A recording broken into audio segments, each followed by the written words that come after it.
Hello and welcome everyone to your Wednesday edition of the Daily 8 on the News 8 Live Desk. Phil Pinarski here. Happy to be back with you all again as we count down the top 8 stories of the day this Wednesday. A lot going on as we get started, so let's get right into it with our first story.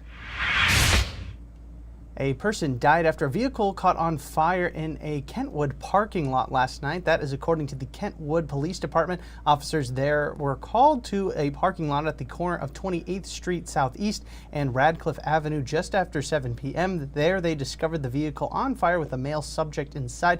They were later pronounced dead, but little information other than that has been released at this time. Anyone with information on this fire is asked to contact Kentwood Police at 616-656-6604.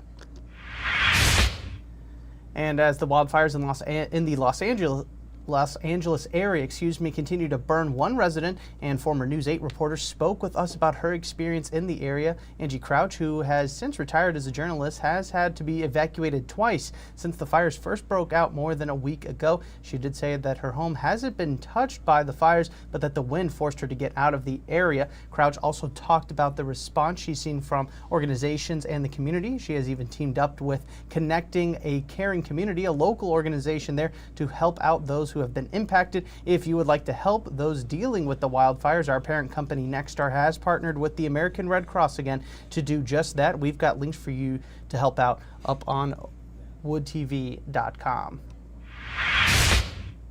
And switching gears now to the housing market here in Grand Rapids. If you're looking to buy a home, then you might want to get started looking. That's the advice from one realtor in the area. She said that inventory on homes is up in the area as more homes are staying on the market for longer periods of time. This is especially important as many believe Grand Rapids to be a hot housing market this year in 2025. Her tips for buyers is to not wait for interest rates to come down, and her advice for sellers is to make sure that you are getting packed up quickly as buyers are looking to move in right away, more so now.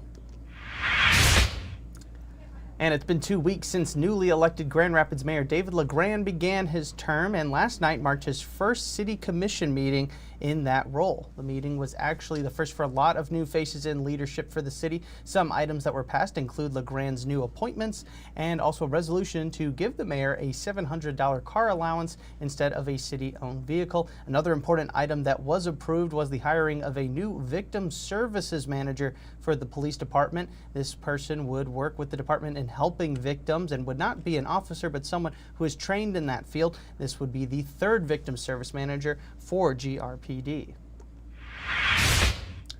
Longtime head coach of the Ferris State men's hockey team has announced that this season will be his last. Bob Daniels has spent the past 36 years in Big Rapids and the last 33 as head coach. He said that he plans to retire at the end of the 2025 season. Daniels is just one of 70 coaches all time with 500 career wins in hockey. He is currently the second longest tenured coach in Division I and led the Bulldogs to being national runner-ups back in 2012. The Bulldogs are currently 6-14-2 on the year, with their next game coming up on Friday. The school says that they plan to do a wide nation search for Daniels' replacement for the next season.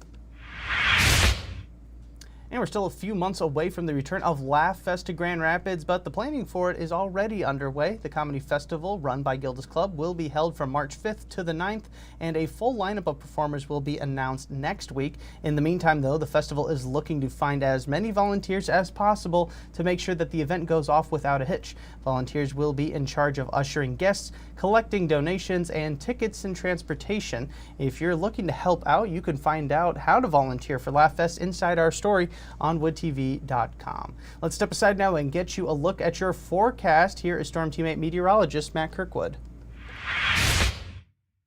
Okay, the last stages of the lake effect event is now winding down this morning. Just a few leftover flurries. We'll get a relatively quiet day out there, which won't be quite as cold. I actually think a little sunshine will break through areas south of Grand Rapids. Next system, which isn't much, is going to give us a chance of light snow tonight after the evening hours and then tomorrow. Hourly planner today, though, temperatures making in the lower to mid-20s, and that's still below average for this time of year. Here comes that light snow, and it's going to continue through the first half of Thursday at least, about 1 to 2 inches in most areas, nothing much. Then we see some milder temperatures move in, and then the Arctic blast arrives to finish out the weekend in the next week.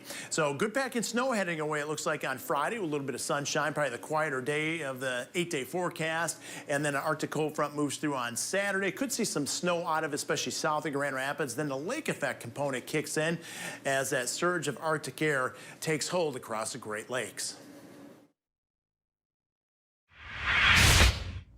All right, thanks, Matt. And we end today's show by cutting the cheese. At least that's what one Benton Harbor cheese manufacturer is looking to do. Old Europe Cheese recently received a $98,000 grant to reintroduce what they call slicing brie. It's exactly what it sounds like. The idea is to make the cheese a little bit more user-friendly than maybe the traditional wheel of brie.